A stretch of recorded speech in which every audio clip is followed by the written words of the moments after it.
Hi, everyone, and thank you so much for joining us today. I'm Olympia Lambert with ZMH Advisors, and on behalf of our partners at Active and Sidley Austin, we're so glad to have you here. ZMH sits at the intersection of AI-powered investor intelligence, high-stakes shareholder engagement, and activism advisory.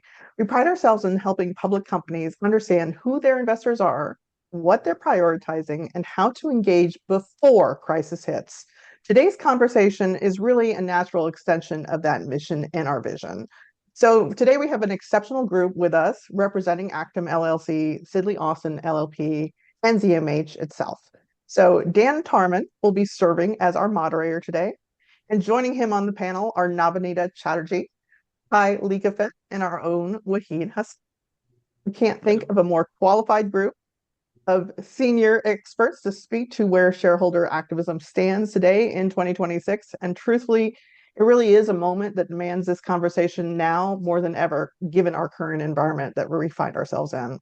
And just a few logistics before we dive in. We're going to hold on Q&A until the end. So please drop your questions inside the chat as we go. We'll be selecting several questions to speak to at the end. And for those who can't stay the full hour, we will have the recording available on our website to view after the event is over. So let's get started. Dan, going to hand this over to you now. Great. Thank you, Olympia. Hi, everybody. Thank you so much for joining today. First, let me just thank Olympia and our good friends at ZMH Advisors for organizing this great event and for including us in it. So thank you, guys. I'm just going to introduce myself very briefly. I'll do some very quick introductions of the bios of our great panelists, and then we'll get right into it. So as Olympia mentioned, my name is Dan Tarman. I'm a partner at Actim. Actim is a strategic communications consulting firm. We work with clients to solve complex problems, such as the type that we're going to discuss today. I spent about half my career in-house. I was the chief communications officer at eBay, head of public affairs at Visa. Also previously ran Teneo on the West Coast. I'm also a former litigator with an Am Law 100 law firm, and I've advised CEOs and boards of directors on a number of complex matters. And in fact, I'm in New York City right now, awaiting a jury verdict in a multi-hundred million dollar piece of litigation. So over to our panelists. Kai is a partner and co-chair of the Shareholder Activism and Corporate Defense practice at Sidley Austin. He holds a Chambers USA Band 1 ranking for takeover defense, and he has defended more than 500 activist campaigns, which is more than any other defense attorney in the world. Kai, it's great to have you. Thank you for joining us. Next, my colleague, Navanita Chatterjee. Navanita is a senior managing director at Actim. She previously served as EVP and chief legal officer, as well as head of corporate affairs at Norfolk Southern, which is a Fortune 300 publicly traded company. She guided the company through high-profile proxy contest and one of the most significant corporate crises of the last decade, which many of you are probably familiar with. She also previously served as deputy general counsel at Goldman Sachs, as well as Prudential Financial. And finally, Wahid, who's the founder and CEO of ZMH Advisors, which is ranked amongst the top 5 global strategic advisors for shareholder activism by Bloomberg. Previously, Wahid managed the special situations team at ISS, and he has advised on more than 300 campaigns representing an aggregate value of $150 billion. It's an honor to moderate this panel, and we're going to jump right in. So Kai, I'm going to go to you for the first question, if you don't mind, to help do some framing here. So can you just share what are some of the high-level issues that you're hearing from boards as it pertains to M&A and activism right now? Interesting times right now in corporate America and the world. We are seeing a lot of activity on both activism and M&A. All of this has been spurred by the change in administration. When Trump got elected in 2024, I can assure you that most activists were popping champagne. And the reason they were popping champagne is because they had been campaigning for Trump, they had been fundraising for Trump, and they had been voting for Trump.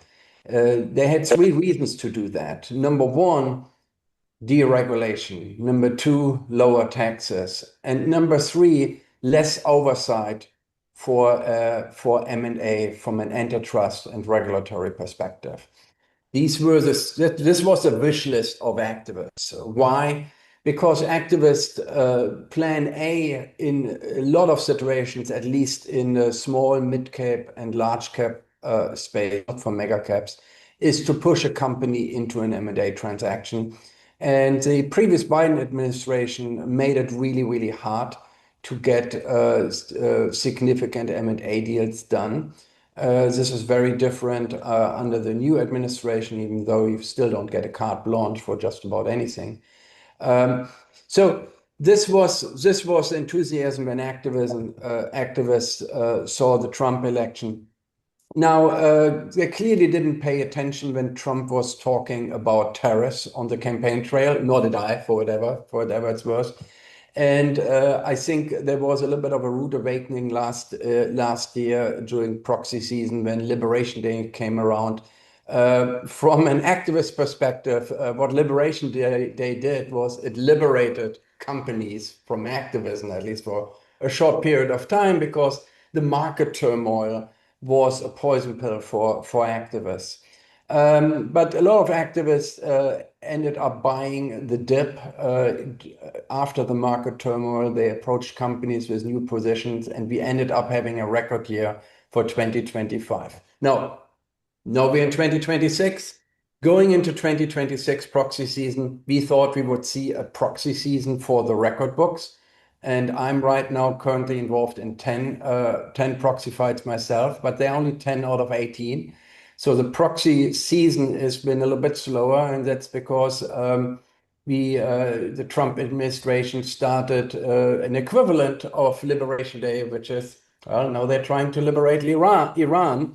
And the Iran war had a very similar effect as Liberation Day had last year on shareholder activism and proxy fights. It injected massive market instability.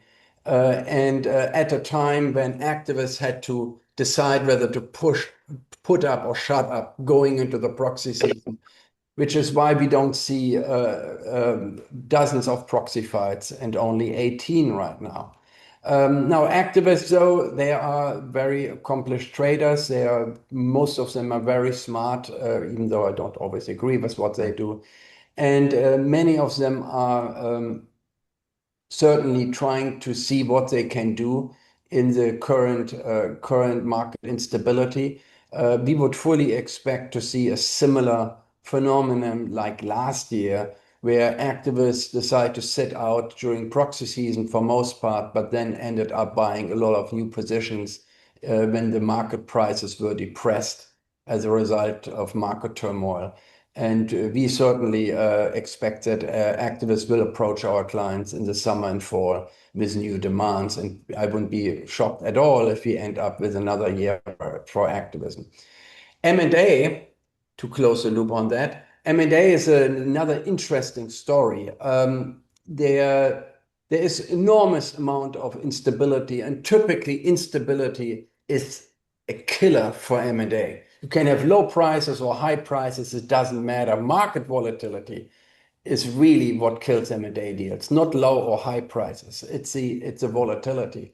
However, we see a lot of large M&A deals getting done in the last 6 months. So why is this? Isn't there a contradiction? There is a contradiction, but in a lot of C-suites and boardrooms that we sit in, the feeling is among executives and directors that, look, it's now or never to get a big, hairy M&A deal done that wouldn't have gotten done under the Biden administration or probably most administrations. This is the most transactional administration in a generation, and it might take another generation to get major M&A deals done. So a lot of companies are just pressing ahead thinking, look, even already with the midterms, things may be changing. If you want to get a major deal done, no, it's now or never. So this is where we are right now. Interesting times. Thank you, Kai. Wahid, I want to just go to you, just if you want to react to anything that Kai said, and then I'll go to you, Nabanita, and then we'll get to the next question. Sure. I agree with Kai. I think when we look at the data, what we find interesting is there has been an uptick in settlements, like a lot of campaigns that have been announced, even for board seats. In most of the cases, like either the company is settled or the activist is like open to settling. I mean, some of the bigger campaigns that we were surprised to see settle is like Norwegian Cruise Line with Elliott for majority board control. Historically, we have seen companies fight hard and long for giving up majority board control. But this year, that was a change. Similarly, at CoStar, we saw Bailey Gifford come out in support of the management team. And traditionally, we haven't seen some of these investors, like active fund managers, publicly support like either the company or the activist. So we have seen that. Additionally, the only other data point I would share is that a lot of campaigns, like similar to prior years, is about maximizing shareholder value, right? And I think like some of the activists we talk to, they feel the market valuations are high, and the other aspect they are thinking about is the AI angle, like how are companies positioned to deal with the AI environment, and do they have the strategic roadmap to address this issue or any concerns that investors have? So if you combine the market valuation of the stock price, where the stocks are, with AI related concerns, and so we do see like activism being there, but again, like a lot of companies and investors are settling instead of going all the way to a fight. Great. Thank you. Nabanita, do you want to add a perspective to this? Sure, Dan. I just want to kind of, and I'm sitting here in our Washington, D.C. offices, and so really appreciated Kai's comments about the political environment and how boards and management teams are reacting to that. The one thing I would add to that is that, one of the other trends here is because of the ease, or perception of ease in this administration with respect to approvals of deals, there is greater activity at the state attorney general level. And I think that companies really need to be thinking ahead to that stakeholder as well, and managing the politics, not just investor perception, but regulatory perception of deals. And so that needs to happen not only at the federal level, but at the state level, because there is a slowdown when the state AGs sue or get involved. I think that's happened on the Hewlett-Packard deal, on the Paramount deal. So that's something to be aware of and conscious of in the way that you're communicating the narrative around a transaction. Right. So I want to stay with you with the next question, Abanita, and I want to allude back to something that Kai mentioned about the geopolitical environment. So, now we have a significant geopolitical conflict with the war with Iran. As someone that's been a corporate board secretary, a general counsel, how does a board prepare for a geopolitical environment like this, and what are you hearing from companies? Well, I think it's really bottom line about preparedness and risk anticipation. And I think when you think about that, whether that's shareholder activism, whether that's geopolitical uncertainty, and look, it's sometimes very hard to, especially with this administration, to predict exactly how things are going to play out. But I think when boards ultimately kind of focus on what I view as the key principles, TSR, talent, strategy, and risk, which is, I take that from a book that was written by a former Vanguard CEO. But I think it's apt in that, do you have the right talent in place to handle this type of geopolitical environment and the way it impacts your company? Are you thinking about how to shift the strategy of the company based on changes in that environment? And are you correctly anticipating risks to your business and to your business strategy? And most importantly, from our perspective, Dan, is how are you kind of rapidly communicating, those shifts and changes to your investors? The complacency is really not going to work in this environment. Quick response and quick communication to your shareholders regarding evolving circumstances is I think, really, really important in a geopolitical environment that is constantly moving. Kai, is there anything that you'd like to add to that? No, I think Nabanita laid it out perfectly. I mean, this is the world we currently live in. Wahid, anything that you'd like to add to that? I'm going to go to you with the next question as well. Sure. No, I think we've covered all the key points. Great. So I'm going to stay with you. Tell us a little bit about, I know, you guys are extraordinary with your data collection and analysis. What does your data show right now with respect to the current state of M&A and activism? I think, like I mentioned, I mean, this year we've had 133 activist campaigns that have been announced. Out of the 39 campaigns where activists sought board seats, 25 have settled. Uh, uh, and which gives activists a win rate, like a settlement rate of like 60%. There have been few unsolicited offers. I think the biggest one was Janice Henderson and Victory Capital, where Victory withdrew. But overall, I feel the data shows that activists are pushing, but it's not. But most of these campaigns are not going to a vote.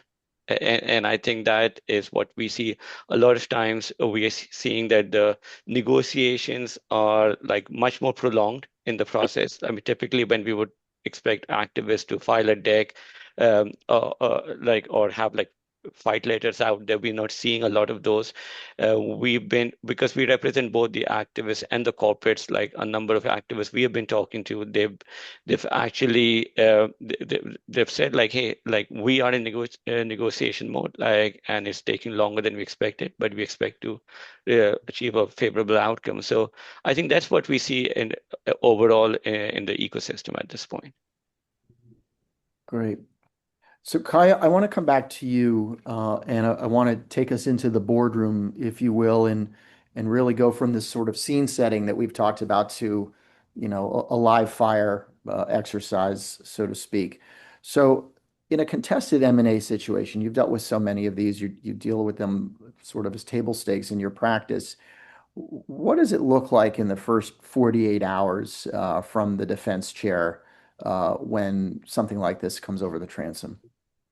Yeah, the golden rule is don't do anything stupid in the first couple of days, and that's where a lot of companies go wrong. We spent a lot of time the first couple of days talking folks off the ledge and trying to keep them from doing what makes them really feel good, but might really come to hurt them and the company if they did it. So tight communication is really key in the first couple of days. And it also ties in directly with advanced preparation for these kind of situations. I mean, many companies have crisis plans for airplane going down, a plant blowing up, some other catastrophic event hitting the company. Every company also needs to have a crisis plan for an activist attack or hostile takeover bid or similar circumstance. And look, oftentimes we take these plans and on day one, and we see, okay, we need to make a lot of revisions, but it's better than starting from a blank sheet of paper. Yeah, it's the old Mike Tyson adage, everybody has a plan until they get punched in the nose, right? I quote that actually on occasion to boards. Yeah, I love that one. It's very apt. So Nabanita, you work alongside with attorneys and other external advisors.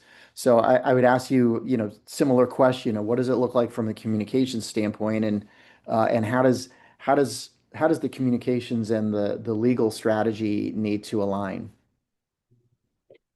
Well, look, I think that following on Kai's comments, preparedness is important, and given that activists are really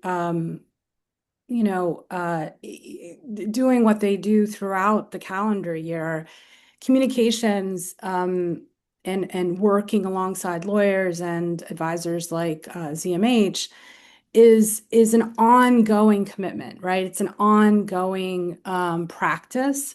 And it's not about drafting a press release and putting it in your save folder and leaving it there, right? That's not preparedness. I think that, advisors working together need to come up with the right narrative. And that narrative needs to anticipate your vulnerabilities, even in peacetime. And so that you need to use every opportunity that you can to engage with your shareholders on that narrative and be really, really tight in that narrative. And so, whether that's, talking about very clearly the company's strategy, the goals of the company, both long-term and short-term, delivering on that strategy, and then, explaining your progress against those goals and managing expectations appropriately. So using every opportunity of engagement, whether that's an earnings call, whether that's investor conferences, whether that's executive speeches, to get ahead of the pressure and make sure that you have that tight, consistent narrative already prepared before you're put on the defensive. Great. Wahid, I want to come back to you with the next question. Talk about the nuances of shareholder and proxy advisor engagement in a contested M&A and proxy contest. How are things evolving in response to the SEC's 13D ruling last year and the apparent pushback against proxy advisors? Yeah, that's a great question. But I want to build upon what Kai and Navani said. There are two important nuances that we feel sometimes the companies miss. First of all, when they are building their activism defense tools and playbooks, they don't do a very thorough vulnerability assessment. I think companies need to perform a deep vulnerability assessment. Think like an activist, be their own activist, at least once a year, right? And don't rely on the advisors that have been giving you the same advice every single year, right? Because when the activist shows up, the biggest challenge to boards and management is the element of surprise. The activist is going to say something that the management is not prepared to answer, they haven't thought about.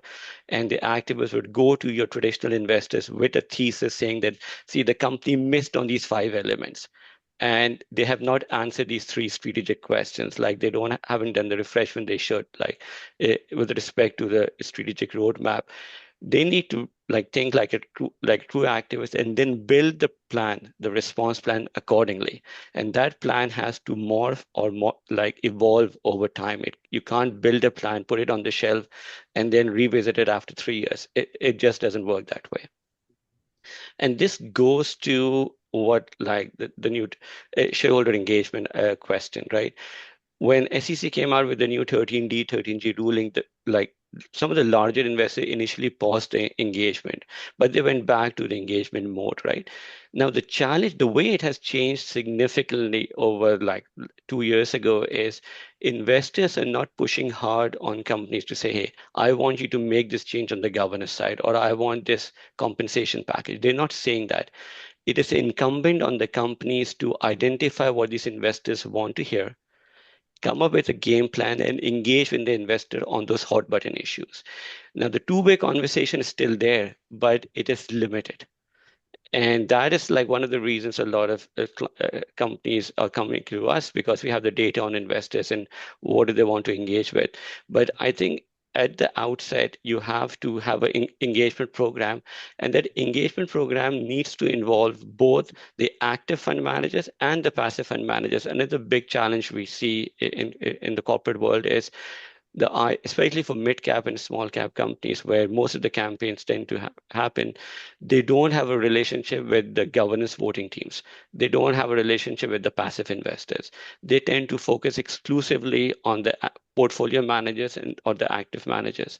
And these people do not cast the vote.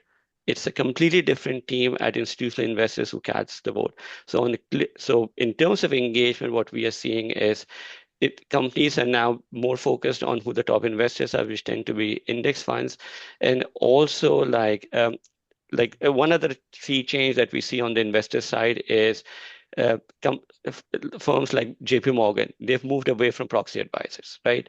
Now, there is a shift as we talk to different market participants. A lot more investors are thinking of using AI to develop their own voting guidelines and using a non-ISS or Glass Lewis platform to cast the vote, which is where we see Broadridge step in, right?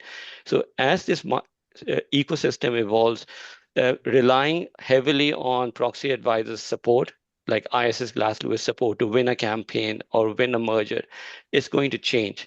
You will have to go make a compelling case in front of each investor who might have a very different policy outline and who may not be using the same platform that you used to seeing, like the ISS voting platform. So I think so that is what we see on like from a investor perspective, building their own policy guidelines, using a different platform to vote, and requiring companies to do their homework, a lot more homework to understand what investors really care about and engage accordingly. So I want to stick with the AI theme and just go to the other panelists for their perspective on the implications of exactly what you just said, AI and the let's say the disruption of the sort of conventional approach. Kai, any thoughts that you'd like to add to that? Look, AI is changing everything in this world, and I think we're going to wake up in 5 years and probably be shocked what happened. As it relates to shareholder activism, it hits shareholder activism in various ways. It starts with activists screening for target companies. Activists are using AI more and more to identify good targets, to come up also with more compelling arguments, with more compelling campaign materials. AI is being used in proxy contests already. And I think that's only going to be accelerated. As Wahid mentioned, AI will be used by voters, by shareholders, by proxy advisory firms more and more. AI is tempting in that regard for shareholders because it allows to make a complex world, to analyze a complex world more quickly, and not to have to do the hard work yourself. So you get a 100-page deck from both parties. You put it into an AI program, and 10 minutes later, you get an analysis. It's tempting, right? So we're going to have to grapple with that. We also see that activists are, even though many of them didn't really know how to spell AI until recently, are now jumping on the train and criticizing companies who are not adopting to the new AI world quickly enough. We see a lot of, right? Remember when ESG was still a thing, that was like 18 months ago, and everybody was accused of greenwashing. Now we see AI washing, right? I mean, like we are having conversations with clients. I mean, how can you mention the word AI more in your earnings script, more in your campaign materials, more on your website, and actually also substantively actually use AI to improve your operations? And I think that's going to be a gigantic theme in the years to come. The world is going to be divided in those companies who jumped on the AI train and not just tried to AI wash their communications and figured out how to make their businesses more profitable using AI. And then there are going to be those companies who didn't do that. And activists are going to be quick to point the fingers at those companies who didn't. So I want to stay with this because it is such an important theme, and I want to go to you, Nabanita. There's been some really interesting thought leadership and reporting over the last few weeks, months on this very topic. From a communications perspective, how does this entire context that both Kai and Wahid just talked about, what are the implications of that for the communications around a defense of an activist campaign?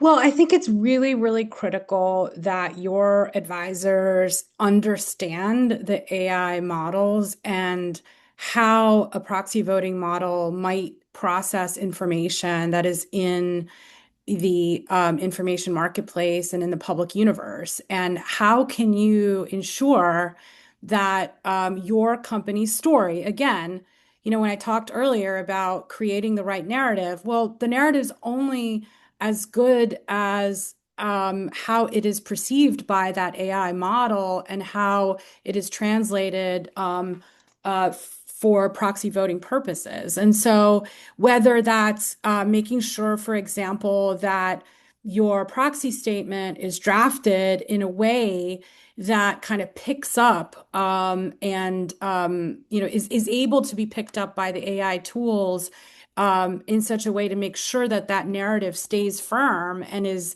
in line with the way that your management team and your board wants your institutional shareholders to see it. I think that's really, really critical. So I think you have to have very sophisticated communications strategies that take that into account. There's also been discussion about, for example, AI tools. We talked about, okay, well, you don't want a press release sitting in your safe folder, but things like press releases are oftentimes picked up, more quickly by an AI tool than, for example, other forms of information out there from a company. So, how are you thinking about what press releases you're putting out and what they say and in what format they say, such that the AI tool is going to be going to be able to pick that up, and you're going to be able to put forth that story to the institutional investors that are voting, either in I mean, and that can be either in peacetime, on a shareholder proposal, and wartime, during a proxy contest. So I think making sure that you have a sophisticated communications advisor that is savvy technologically is really important. Hey, Dan, I want to just add quickly 2 points that we're hearing from investors as they engage with, hearing from clients as they engage with investors is AI governance at the board level. So that question, several of our clients have received that question from institutional investors. Who at the board understands AI? And that goes to the question of do you have a board that, or has your board been refreshed adequately to have the right skill set? And that's a key defense measure that a lot of companies look at, right? So that's one of the questions we're hearing. And secondly, we're also hearing from investors like impact on AI on talent pool. That's another question that a lot of companies have to address, like how is AI impacting like talent retention or HR? So those are the two things, at least as companies plan to engage with investors on. These are the questions that come up. And one case study we always tell our clients to look at is look at Starboard's campaign at TripAdvisor. A huge portion of that campaign was premised on TripAdvisor not being able to leverage generative AI to change the business model. So I think that's a good case study for people to look at. Great. Kai, I want to come back to you and circle back to something you were alluding to earlier in terms of being prepared and not prepared. What do you advise companies that are not currently targeted by an activist to be prepared so that, so again, they're not rushing into the battle, while they're affixing the bayonet onto the musket? Yeah, look, there's an entire litany of things that we have in our to-do list for companies who are in peacetime, as we call it in our lingo. And I'll just mention a few of those. I mean, first of all, from a legal perspective, you need to look at your legal structures. You need to look at your charter, your bylaws, at other documents that might be implicated in an activist campaign, proxy fight, or in hostile takeover. You need to have a good grasp of those, and if you need to make changes to them, well, it's now or never. If you don't do these changes during peacetime, you're going to be hard pressed to do them after an activist or hostile bidder approaches you. It becomes both from a legal perspective and from an investor relations perspective, becomes significantly harder to make changes to your governing documents after the game has begun, because there's a widely held perception among proxy advisory firms, institutional investors, and judges in courts, for that matter, alike, that you cannot and should not change the rules of the game after the game has started. It also pertains to issues like having a poison pill ready to go. Now, they are not very popular in corporate America, but that doesn't mean that they are always wrong. And there are certain situations where you actually are legally well advised and maybe even required to adopt a poison pill to prevent a creeping change of control in the wake of a massive accumulation. Now, these horror stories are rare, but we've seen them from time to time. Like last year, when the children's place had an activist who bought on the open market a majority of the shares within several days, and the company didn't do anything. And so that cannot happen, should not happen. The interesting legal issue here is that a poison pill is, as a technical matter, it's nothing that the board can unilaterally adopt overnight. It's technically a contract between the company and the transfer agent. And the transfer agents don't work like the five of us around the clock. They have actually a life, unlike us, and they work from 9 to 5. And when you send them a 70-page poison pill, you'll get a markup 2 weeks later. So there's a little bit of lead time involved. So if you want to get your poison pill ready in peacetime, well, you need to take this into account. Wahid, is there anything that, from your perspective, that you would add to that, particularly in terms of when ZMH is engaged by a company, during peacetime, from your vantage point, what would be complementary to what Kai just mentioned? Yeah, I would say in addition to the sort of legal review of all the docs, definitely have a surveillance. If the stock is not performing well, every company should have a surveillance program in place, right? Because by the time you see 13F filing or 13G, it's too late, right? You need to track who's buying and selling the shares in real time. And we typically see activists show up when there is a market transition or if there is a CEO change. Those are the times where the activists typically show up in the stock, right? And they try to accumulate. So you should definitely have a surveillance program in place. And secondly, I would say like do a vulnerability assessment, see what the weak points are, identify like 3, 4 high-level issues that an activist is likely to target, and they have to be in terms of operating performance, your total shareholder return, your business segment performance, and the governance issues like board refreshment. So do that analysis and have like a response in place. Like if someone shows up, if there's a public letter against you, or a lot of time activists uh, sort of leak information of a campaign in the Wall Street Journal or some other media publication. How do you want to respond to that? You like what we see advising companies is management and the board tend to get very emotional if someone attacks them. So being able to manage those emotions and being able to have a cool-headed response in place is what really matters.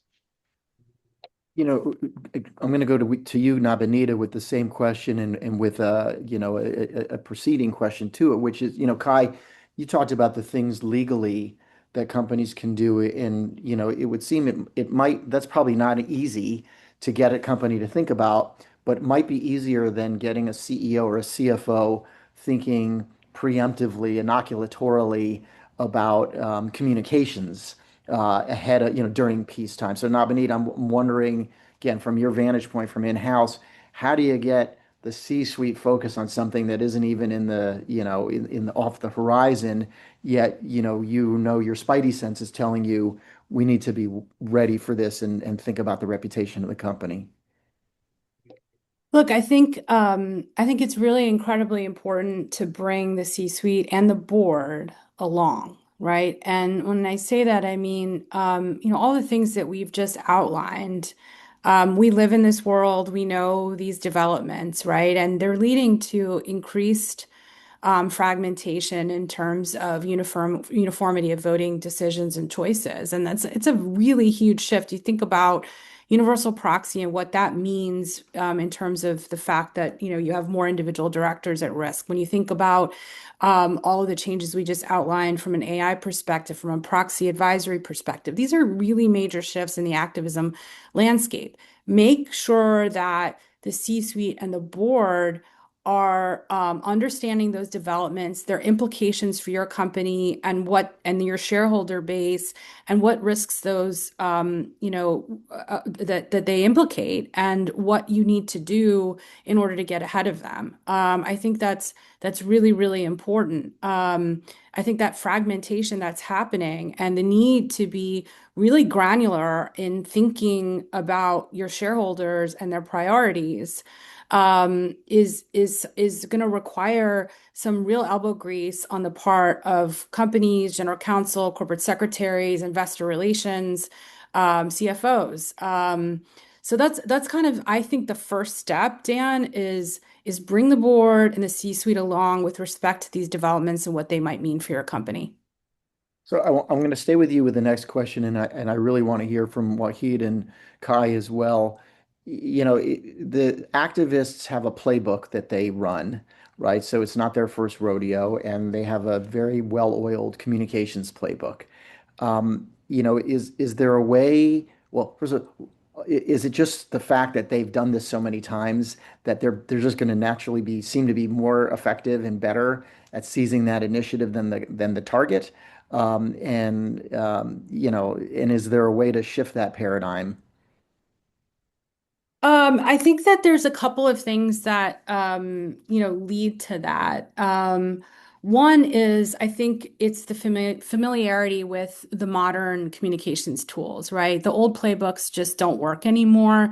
Having a stable of press releases ready, as we've discussed, is not going to really turn the dial. People are receiving information in different ways. You need to be thinking more broadly ahead of time about digital and other social media tools that are at your disposal as a company, and how you intend to utilize them under pressure. So that's one way. The other thing I think that always hampers companies is just the activist is just more agile, right? You've usually got a stable of advisors, you've got a whole, bureaucracy and process internally, and you've got to figure out ways, and again, in advance, to streamline decision making. And so it's not just about assessing vulnerabilities from the external perspective, but also internally. Do you have the right process in place to make sure that you can respond rapidly to an activism situation? So it's the agility, Dan, and I think it's also the modern thinking and view of communication channels. That's also one other aspect, in addition to all the great points Nabanita made, which is there's a significant concentration on the activist side in terms of the PR advisors. I mean, there's one PR firm, Longacre Square. Kudos to these boys. I mean, they have probably 70% of the market on the activist side. So their clients may be first timers or occasional activists, but the PR firm they are using has captured 70% of the activist side, investor side market in shareholder activism campaigns. And these guys are really, really good at what they do. The other thing Kai would say is like people in the company actually have to keep running the company, right? So, I mean, it's pretty simple, but like you're just busy. People at the company actually have to, and sometimes that's the reason that you have an activist is because your share price is depressed. There's something going on, right? And you're trying to fix that underlying issue. But you're also trying to deal with an activist campaign. So, there's that, you don't have the luxury of only focusing on the campaign. You have to think about running the business. And I think Wahid? from our vantage point, what we see is like, first of all, it does make a difference if you have a credibility as an activist investor. Like first-time activists do have a challenge or an uphill task of convincing investors, especially the passive funds, to support them in an activist campaign. So that's definitely an issue we see with first-time activists. Secondly, I think activists, by the time they show up at a company, they've already spent like 6, 7 months researching the stock, right? Understanding what the nuances are, like talking to like former customers, like employees, right? And they have a fairly strong like thesis as to why they're targeting you. They have a thesis for the catalyst that will unlock value, whether it's M&A transaction, like a CEO change or management change. So they are very focused. Whereas the company has a more of a shotgun approach, like where they're trying to focus on 10 different things at the same time, right? So I think having that focus, and from an activist side, obviously, like to Kai's point, they work with advisors who do this for a living, right? Even though they may be the first time activists, they're being advised by people who've done hundreds of campaigns, right? And they know what story resonates. I think what one aspect we see, which is in the company favor right now, is most of the passive fund managers, especially Vanguard, have not been supportive of activist campaign over the past couple of years, right? So as a company, as you think about the calculus, should I go through this campaign or not? Like, what is chances of me winning this fight? The odds are in your favor at this point. Like, who knows what's going to happen, right, next year or later this year? But at this point, as if you are owned by the three index funds, and they own a significant portion, if they are in your top five shareholders, you have a good, strong possibility of defeating the activist. Yeah, and stepping out of my moderator role for 1 second, I would also say, this notion of experience and, working with people that have been on the inside and have worked alongside as a C-suite executive with the board and with the C-suite, as well as on the advisory side, helps to compress that time from it's happening to what do we do. So we're going to go to audience questions soon, but I want to do just a lightning round before we do that. And I want to start with you, Kai. If there was one piece of advice you'd want to give to just sort of generally to any corporation leadership team board that you're advising right now as we sort of bring all this together, that they should be thinking about or doing, is there one that comes to mind that's really pressing on your mind? I always tell boards winter is coming, and you may have good times right now. You may have had just a record quarter. You may be thinking you are far from being activist target, but it just takes one or two bad quarters and something going sideways in your business to have an activist in your stock who knew it better all along. I mean, activists are professional Monday morning quarterbacks, and on average, I think right now about 10% of corporate America is dealing with an activist per year. So the odds are not in your favor, and on that front, that you will escape activist attention for eternity. Most companies at some point or another in the next 5 to 10 years are going to have to deal with an activist. So you better start thinking about it while the times are good and not when the times are bad. Nabinita, how about you? I think that having an honest conversation with your board and your board chair or lead independent director about weak links on the board, those are really difficult conversations to have. But I think that, proactively refreshing the board, understanding where the board's vulnerabilities are in this environment is incredibly important, given the way that settlements are going and given how certain directors are getting picked off. So that's the thing I would say. It's very sensitive, but it's a worthwhile endeavor. Great. Wahid? Yeah, I would say like engage with your top investors, like top 20, top 25. At least reach out to them, even if they don't take a meeting with you. You should have a cadence of contacting the index funds, the governance team at index funds, and your active managers. It creates leads to a checkbox on their end that the company portfolio company reached out to them. It makes a difference when you're asking for the vote. So reach out to all your investors and don't be in your echo chamber, right? Hire advisors who will ask the tough questions. There's limited benefit of working just doing things, especially the vulnerability assessment and reaching the same conclusion that you always had that things are good. So, I mean, if things are good, you're not going to have an activist. Activists show up because there's something they see in the company that they can publicly pressure you to do to unlock value, right? So work with, do be your own activist and engage with your investors throughout the year. Great. So we're coming into the home stretch here, and I'm going to ask a couple of questions that have come in through the chat from the participants. Thank you for your questions. If you have more, please submit them, and we'll see if we can get to them. But at a minimum, I'm going to try to get to a couple of questions. The first one, and please excuse me if I don't pronounce your name correctly.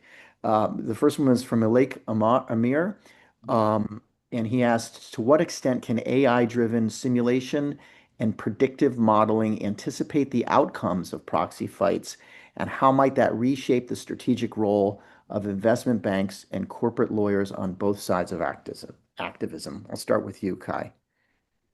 Well, there's no such model. So I'm not too concerned about that because it's still too complex. And there are a number of variables. And in my experience, and I've done more proxy fights than any other person on the planet in the last 10 years, anybody who says they can predict proxy fights should probably go and seek mental health. Now, Benita, anything you'd want to add to that? I think that, yeah, I agree with Kai. I think this is just evolving and it's a little nascent to get to that point yet. But I do think that understanding which AI model your institutional shareholders are using to determine their proxy voting and how those models work is really important.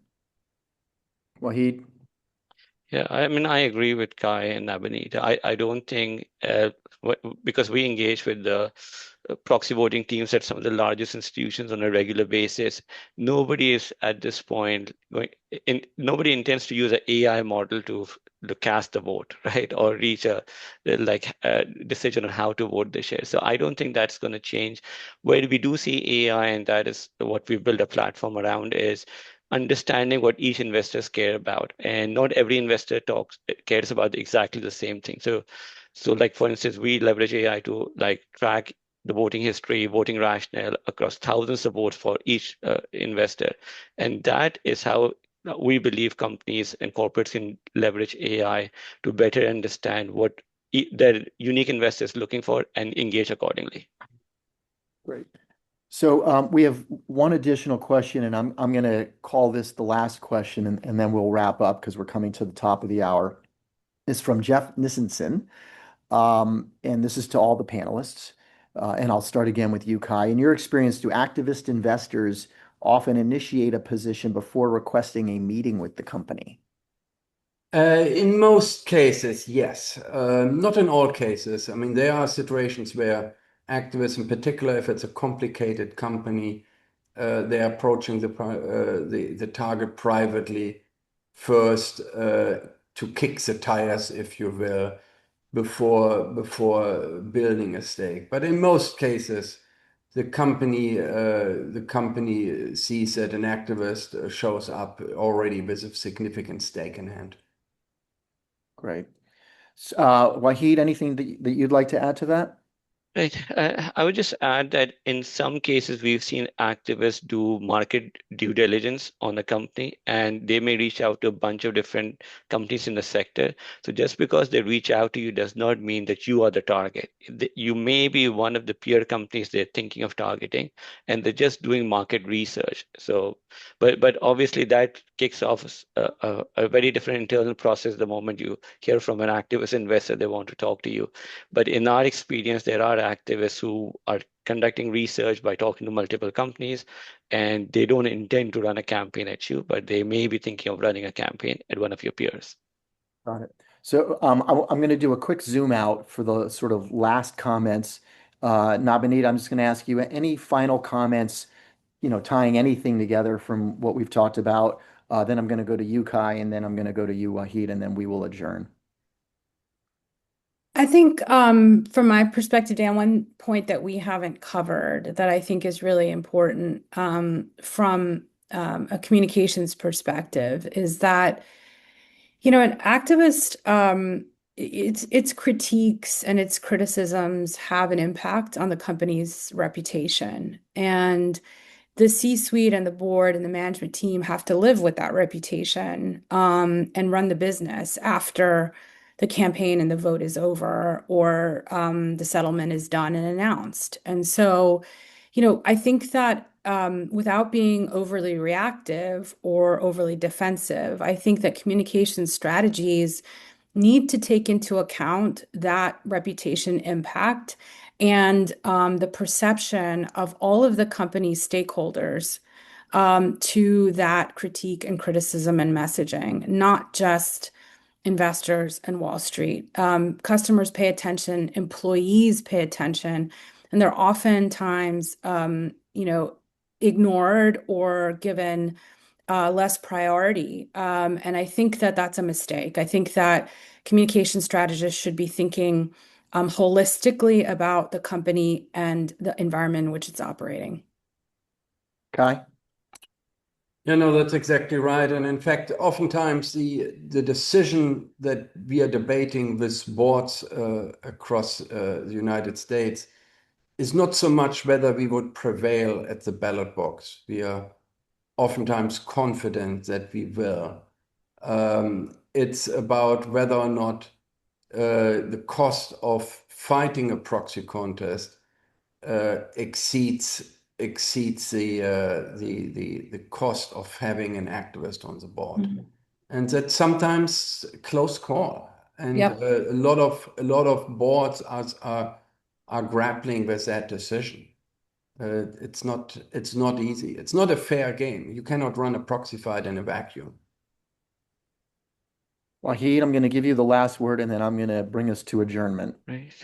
Thanks. So I would say build a strong relationship with your investors. If your investors understand your story, they support the management, they will communicate a similar message to the activists, and that would sort of address some of the issues or take away the wind from activist sales and that's your best defense strategy. Having strong relationship with both your active and your passive investors, what at the end of the day, in our opinion, gets you the winning strategy. Thank you. I'm going to do a shameless self-promotion for this entire panel before we adjourn, which is individually and collectively, the people on this panel have extraordinary experience and insights and wisdom. That's why clients engage them in moments of great peril. And so I'd love to have lunch with any and all of you anytime, because it's such a great conversation. It's so topical and relevant, and stuff is moving constantly, and so it's wonderful to take an hour and just give a think to this stuff. So thank you again, Kai, for being a panelist, Nabonidha, Wahid for not only being a panelist but for hosting this, Olympia for organizing this. Thank you for everybody for joining us today. We hope that you found this to be interesting and a good use of an hour of your time.